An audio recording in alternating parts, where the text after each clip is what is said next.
This week on Music Worth Buying, we're going to be listening to new music from Les Stroud and Rhiannon Giddens.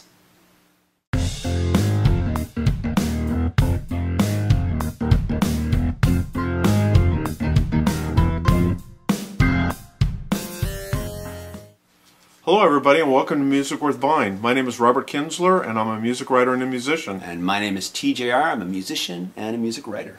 Now I'm going to kick things off this week, and actually this is the latest CD from Les Stroud. And if you go, hey, that name sounds familiar, Les Stroud is better known as a Survivor man. He's had a long-running show on, at least where I live, it's on the Discovery Channel, and this is a popular show where he spends usually a week in the wilderness by himself. He's an excellent filmmaker, so he brings his own cameras, he uses tripods and this and that. But also, almost every episode, you also see him playing music. So his affinity to for music is well known. He talks about it. I know one of the episodes he brought a guitar and he actually had to destroy the guitar to help keep him safe out there in the wilderness. But this is Barn Sessions 3, Off the Grid. And this is a project he does where once in a while he gets together with a group of musicians at his barn, and where he has a studio set up, and these are musicians, and he brings them his songs, and they basically work up the songs and record them live. And Les is a great singer, a great songwriter, and he really gets some fantastic musicians with him. And on this CD, I think it's probably the best collection of his work that I've heard. I haven't heard everything he's done, but it's of the CDs I have heard, it's definitely my favorite. Okay. And I thought what we'd do is let's start off so people can hear a little bit. Let's start with the song Far Away Gone, and then we'll see what you think about that. I'm curious. I've not heard of the show, so I'm curious. Here we go. I dance in a fire to love what is wrong.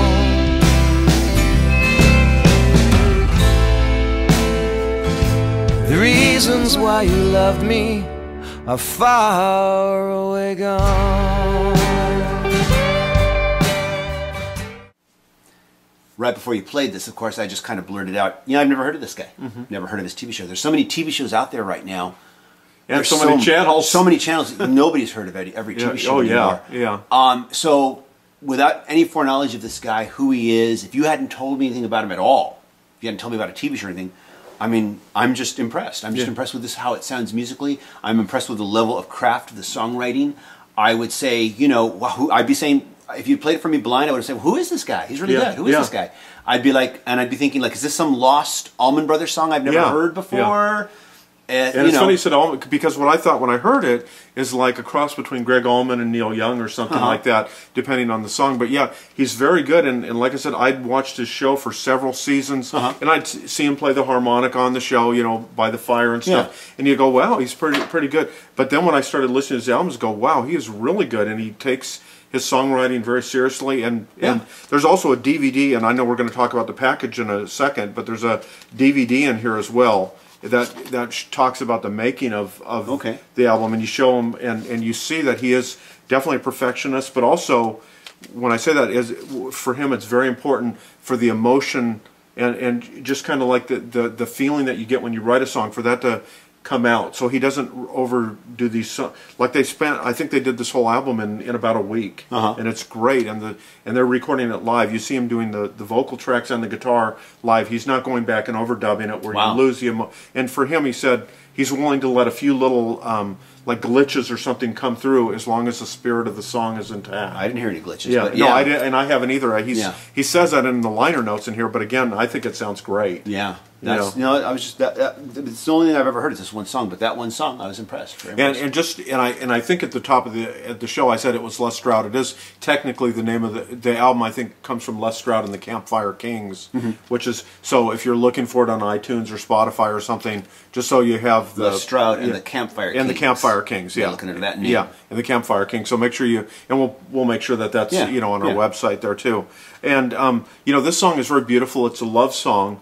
But there's, to me, some of the most powerful songs on this are ones he's written about the environment and his love of the environment and wild places, whether it's the rainforest in Brazil or if it's the far north in Canada, are very well known through people that watch his show. And my favorite song on this album is one we're going to hear a little of next. It's called One Giant Farm, and let's listen to a little bit of that song and then we'll talk about it. Sure. Yeah, sounds good. So catch the dolphins and hunt the whales, and the bloodstains will drip from your sails. Farm the forests, farm the seas, long line and strip mine with ease. Corporate farming, corporate mines, will nothing be left behind. And that's One Giant Farm off the grid. Make sure I say Barn Sessions 3 off the grid. And you know, we were talking to a little off camera that with this song, you know, generally his songs are very beautiful. Maybe they recall some of the 70s folk rock songs, maybe like Crosby, Stills, Nash and Young, or the Allman Brothers and things like that. But on this song, I think Les really, you can hear him getting, you know, a little bit more angry and upset because he's been out in the world. He's seen what's happened to the wildlife and the environment, seen, you know, the indiscriminate killing and of the earth and stuff. And I think he really communicates that powerfully on this song. Yeah, he does. And I want to bring up something here, just for the sake of our viewers. We rarely get political. You, and I think I may have mentioned before, you see yourself and usually identify yourself as more politically conservative. I have always identified myself as being more politically liberal.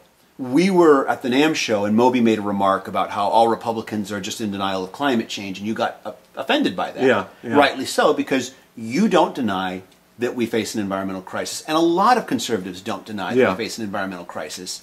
And it's wrong to just label a group of people and say they're all this way. Right. You know, even though I consider myself liberal, I have conservative opinions that would shock some of my more progressive friends. Right. But you and I see the environmental crisis as not political. Some people do try to politicize it, but we see it as just common sense. Right, exactly. And as you know, I do a lot of hiking in the wilderness and things like that, and it always, I'm always dismayed. I'll be in this beautiful, pristine wilderness, and you see a water bottle.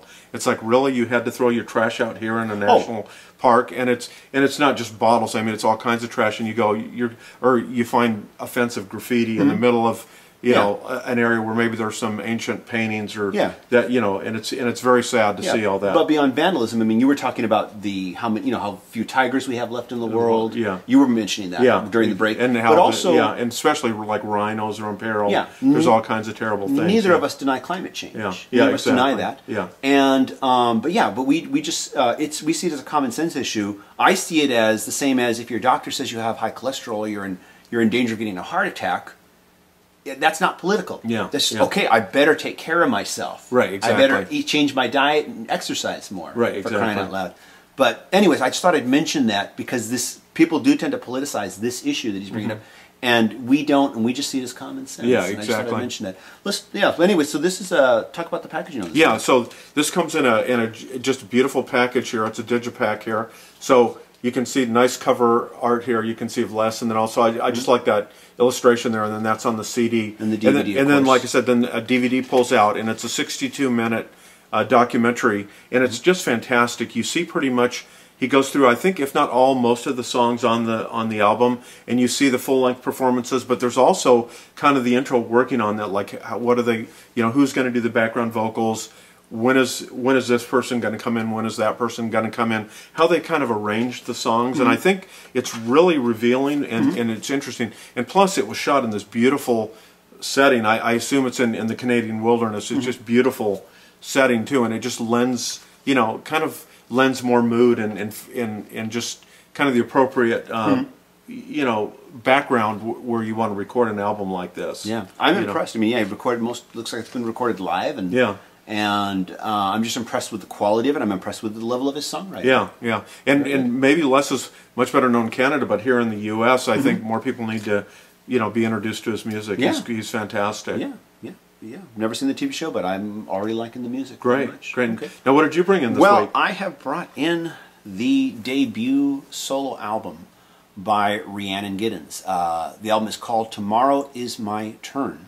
Rhiannon Giddens is a singer-songwriter, multi-instrumentalist. She's a founding member of the Grammy Award-winning band, the Carolina Chocolate Drops. I recently talked about her album in one of my first reaction reviews, my short reviews. So I'm glad I can bring it here and share it with you and get your opinion on it. This is, what was going on behind this album is that she was beginning to think about what songs the Carolina Chocolate Drops might do next. T-Bone Burnett approached her about doing a solo album. And so what we have here is we have a covers album, okay? And we also have a bit of a concept album in that every song on the album was either written by a female artist or was made famous and popularized by a female artist. And we've got a wide collection of songs here, none of which I would say are like major chart-topping hits. She's doing everything from like traditional songs like Black is the Color, which is one of the ones we're going to feature here, to Patsy Cline, to Dolly Parton's Don't Let It Trouble Your Mind, and just, you know, and by the way, she mentions Dolly Parton as one of her heroes. But just a really good collection of cover songs, not necessarily well known, but good collection. And she's putting her own unique spin on it. She has just an amazing, amazing voice. There's one original song at the end which she has written that she feels she talks about it just tying the whole concept together. And so we're going to listen to a track on this. This is the third track on the album. It's called Waterboy. I'm curious to know what you think. Okay, great. All right, here we go.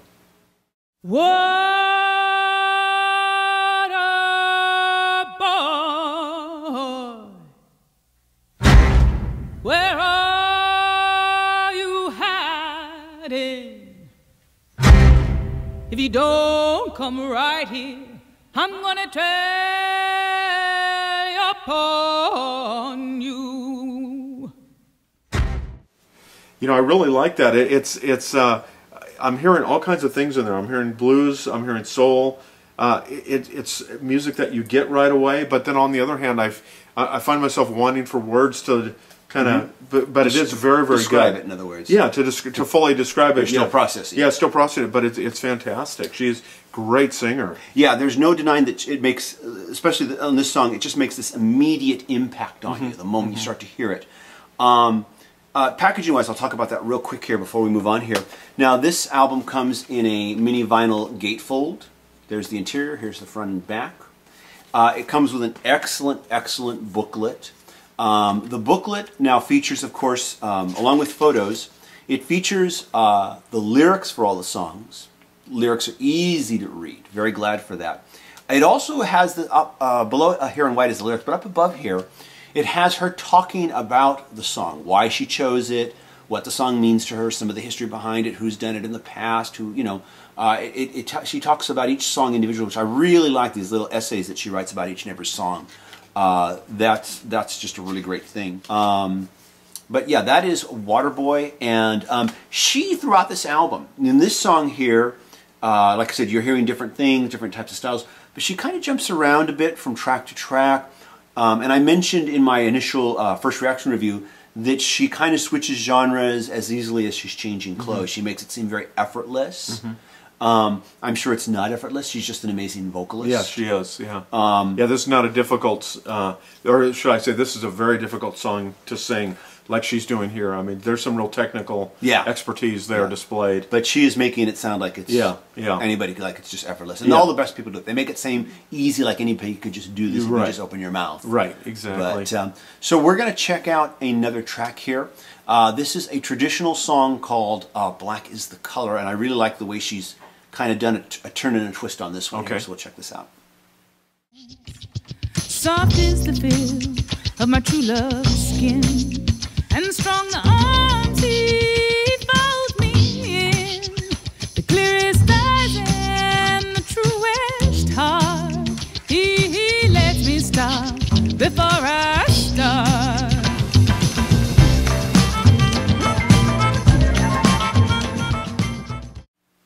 You know, my experience, I've heard the song before, but I've heard it, I think, done by Irish artists, so it probably sounds closer to its Scottish roots. But I know we were doing some reading. I guess the song, it's first known really going back to the Appalachia, like about 100 years ago. But, I mean, this is amazing, because this totally you know, You've never heard it like revisit. this Yeah, I've before. never. Yeah, revisits it in an entirely different way. Yeah. I love this rendition, and I describe it as kind of a jazz hip hop. Is the best way I can think of to describe it. Excellent. The whole album is just excellent. I mean, this is from start to finish. The entire album, just track by track by track, is just fantastic and just a joy to listen to. Yeah, I definitely want to check it out. Yeah.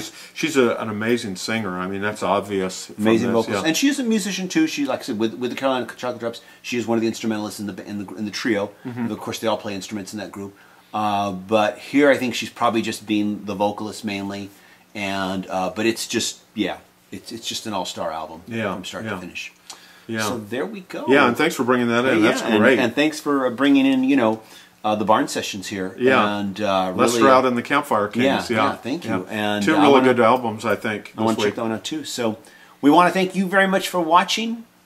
Please subscribe to the channel if you haven't done so. And we really want to thank everybody who has shared the show on Facebook, Twitter, and all your social media.